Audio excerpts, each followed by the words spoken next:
I will yield my place to Senator Biden. I thank the Senator. Mr. President, I ask unanimous consent at the outset that a much longer statement I prepared on this issue be entered in the record as if read. Without objection, so ordered. Mr. President, I'd like to make a few points here, if I may. I think a little bit of history is immediate past history is important for us to recall here. With regard to whether or not this policy that has been pursued in this administration relative to Bosnia-Herzegovina was a sound one or not, it is the same policy that was pursued by the Bush administration.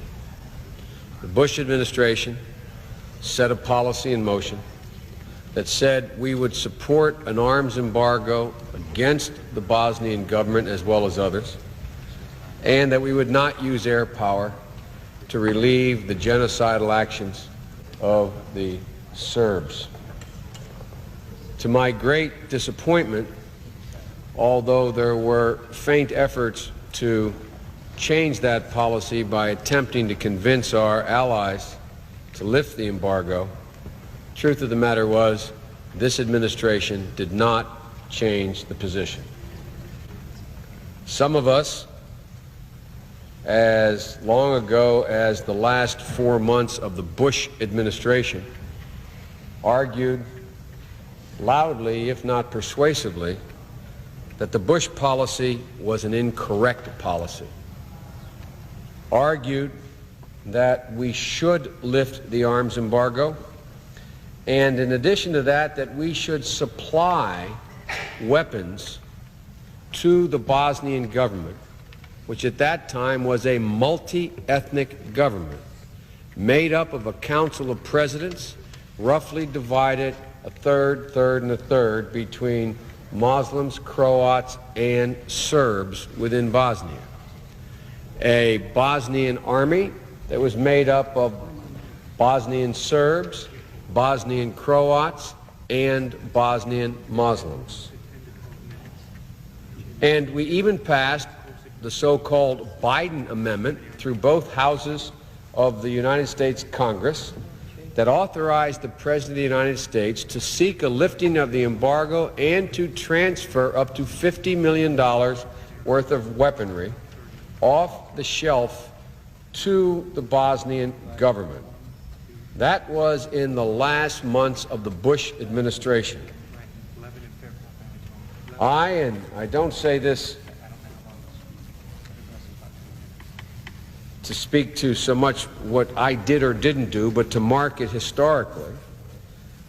I think after Senator Moynihan was one of the few people who went to Sarajevo, went to near Srebrenica, went to Tuzla, went to Belgrade, went to Zagreb, met with Karadzic, met with Milosevic, met with Umperfor, met with the Croatian leadership, and came back and wrote a report, at which time I was debriefed by the Secretary of State and the President, and the report called for lifting the arms embargo and using air power to strike at the Serbian genocidal undertakings that were just that. Back then, I was not the only one in the world community, but I came back and pointed out that this was raw, unadulterated genocide, that the Serbs had set up rape camps, a policy explicitly designed to take Muslim women primarily into camps, rape them, have them carry the children to term in order to intimidate and pollute the Muslim people in Bosnia. Everyone said that wasn't going on. This was not 1937 or 1938 or 1940. But now no one questions it occurred. Remember coming back after going up through Mount Igman and over the mountains into a place called Kisseljack, and going through villages and coming back and saying, there are graves. You could ride through a village in the mountains and see 3 or 4 homes pristinely kept, window boxes, flowers, 3 in a row. Next home, a hole in the ground. Next home, perfectly kept, 2 holes in the ground or a chimney sticking up after that. And graves at the end of the town road.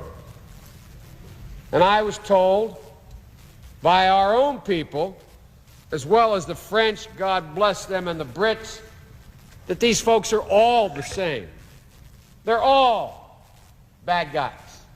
They're all like this. They've all been doing this for all of the last 4 centuries, which is historically inaccurate and was inaccurate in terms of what was taking place at the time. I remember when we watched on television, the senator from Arizona and I spoke to it on the floor that night when they overran Srebrenica. And you could actually see UN soldiers sitting there with their blue helmets and hats on top of tanks, watching the Serb conquerors take the women in Cholab and send them in one direction, and take the able-bodied men and send them in the other direction for extermination. This wasn't because they wanted segregated prison cells. They took them to the woods, they dug holes, they shot them, they dropped them in the holes, they poured lye on their body and bulldozers the dirt over them. And we were told, no, that's not happening. Now we have satellite imaging that uncovers this. Surprise! Surprise! Oh, my Lord, this is happening. And the reason I bother to say this, because I know you all are tired of hearing me saying it for the last 3 years, is to make one very important point. And one, with all due respect, I don't think the President has accurately made. And that is, what is our interest in Bosnia? Is there a vital interest? Is there an interest? Or as my friend from Missouri said, does this action represent our interest and our values? Well, if this does not represent our interest and our values, then nothing that has happened since the end of World War II represents our values. How many in this chamber, like me, have gone to Holocaust memorial events and heard the refrain, never again, never again? On the same continent, in the same proximity, to the same death camps, it is happening again and happened again. But this time it was not Jews, it was primarily Muslims.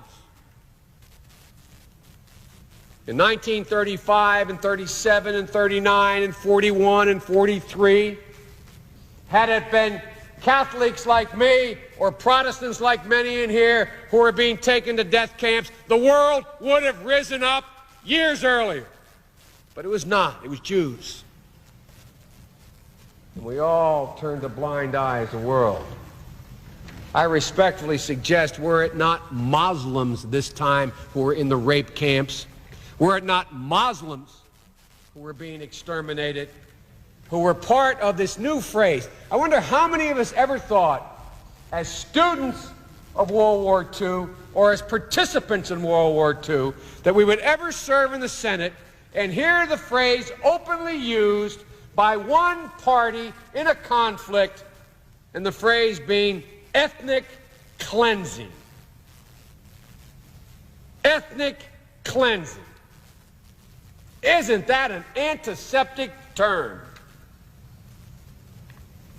And notwithstanding the fact only the Serbs used the phrase, I kept hearing on this floor that they're all the same. They're all the same. There have been atrocities committed by Muslims and by Croats, but they have not set up rape camps. They have not set up death camps. They have not mass murdered as part of a coherent plan of people based upon their ethnicity and their religion. That's called genocide.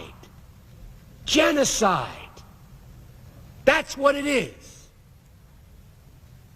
And now, even in our move to state what our vital interest is, this administration and others who support it are afraid to use the word. We're told we're not taking sides. I'm here to take sides. Mladic is a war criminal, the leader of the Bosnian Serbs. He is no better than Himmler. He is no better than Goebbels. He is a war criminal.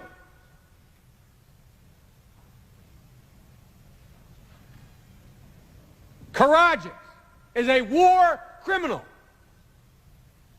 And I might add, the leader of Serbia, Milosevic, is also a war criminal, although he's the only one not indicted so far.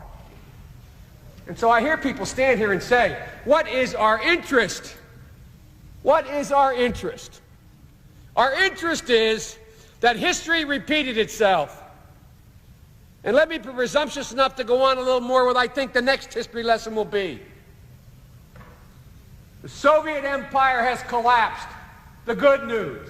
The bad news is all the ethnic hatreds, all the ethnic fighting, all the atrocities that occurred 100 years ago and 40 years ago are now uncovered again. There are 25 million Russians living outside the border of Russia, in Ukraine, in the Balkans, in Kazakhstan. There is war in Armenia, Georgia, and almost all of it is based on ethnicity. And what is the message we send to the world if we stand by and we say, we'll let it continue to happen here in this place, but it is not in our interest. We don't fear that it will spread. I'm not here to tell you if we don't act, it will spread tomorrow and cause a war in Europe or next year. But I'm here to tell you within the decade it will cause a spread of war and a cancer and the collapse of the Western Alliance. And what's so important about the Western Alliance? NATO for NATO's sake so we can beat our breast? What I'm about to say is going to cause me great difficulty if I'm reelected and come back here as the ranking member or chairman of the Foreign Relations Committee. But Europe cannot stay united without the United States. There is no moral center in Europe. When in the last 2 centuries have the French or the British or the Germans or the Belgians or the Italians moved in a way to unify that continent, to stand up to this kind of genocide? When have they done it? And the only reason anything is happening now is because the United States of America finally is understanding her role. So we do have a national interest. Our national interest goes well beyond the genocide that will spread like a cancer. And I will not take the time, because others wish to speak, to explain what the rest of it is, but I do in my longer statement I put in the record. But there's a second question, it seems to me. Not only what is the national interest of the United States, is there one, but once you establish there is one, which I believe there is one that exists, is the proposed action by the President the one that can meet that national interest? And I'd respectfully suggest this is not the best one. If the President and the administration, in my view, and the last administration had the gumption, they would have told our European allies, we are lifting the arms embargo. This is not a Vietnamization program. The Vietnamese in South Vietnam weren't sure where they wanted to be, north or south. That's why it never worked. The Bosnians know where they want to be. They want to be free. They will fight for themselves. And all they have ever asked is lift the embargo. Prime Minister Salagic came after my first visit to Bosnia. I asked in my office, and 12 of my colleagues, all good men and women, came, Democrats and Republicans, because the word was then, you know, if we lift the embargo, it's just going to make it worse for those poor folks. More are going to get killed. And one of my colleagues, very informed in foreign policy, one of my Republican colleagues and Democratic colleagues, sat at my conference table and said the same thing to Salagic. And Salagic said something I will never forget as long as I live. He looked at this senator and he said, "Senator, at least do me the honor and the privilege of choosing how to die. Senator, do not send me food to fatten me and my family in the winter, only to be assured that I will be killed with a full stomach. Give me a weapon. Let me defend myself, and have the good grace to let me choose how to die." He then went on to add, "I'm not asking for you to send a single American troop. I'm not asking for you to send a single American. Just asking you to lift this immoral embargo." Well, that's what should have been done. Because the only time, as a student of history of the Balkans, and I suspect I have read as much as almost anybody in here, at least I've tried my best. I've gone there twice. I've spoken with everyone I could speak to. The last two Balkan wars, the only time they end is when all parties conclude they cannot achieve any more on the ground than they can at the peace table. But events have overtaken us, and the event that has overtaken us is called Dayton. And one of the things that bothers me most, I say to my friends here in the Senate, both men of experience, is the part I don't like about being senator is when presidents don't get it right, we don't get to make the best choice. We get to choose among bad choices. And it's that old thing about the Hobson's choice. Two bad choices, no choice at all. The best choice would be lift the embargo, provide air cover while it's being done, and let the Bosnian government establish itself, because Serbia has already lost. Milosevic has no interest in continuing because he's a pariah in the Western community. Have the War Crimes Tribunal go forward and let it be settled. But we didn't do that. We have one of two choices now. One, we participate with a better than even chance. We provide enough time for the Bosnian government to get the physical wherewithal and economic strength to defend themselves, and then we leave. Or we don't participate at all, which means nothing happens because the Europeans have no center on this issue. Nothing will happen except the embargo will be on, the genocide will continue, our interest will be badly damaged, the cancer will spread, and my son may not go to Bosnia today, but he may be in Eastern Germany in 8 years. My grandchild may not be in Bosnia today, but they will be in Europe fighting a war 15 years from now. And so, given the choices, I support this resolution. I support it because we do have a vital national interest, and we do have a moral rationale for our engagement. And let me conclude, because others are waiting, by saying the following. If we thought we had a moral interest, a national interest in restoring the Emir of Kuwait to the throne, restoring the Emir of Kuwait to the throne, God bless his soul, to send 500,000 troops there, tell me why we don't have a moral interest in stopping what was international aggression by Serbia, crossing the Drina River into a UN-recognized country, and participating in fomenting genocide. In Kuwait, we had to come up with a single example of one young woman who was raped and beaten, who turned out not to be true, to enrage people about the awful things Saddam Hussein was saying. And here we have mass graves. I visited with Bob Dole a hospital in Sarajevo. You know who was in the hospital? 7 children. You know why there were only 7 children? Because the Serbs sit in those hills. And they have as a campaign of terror the maiming of children.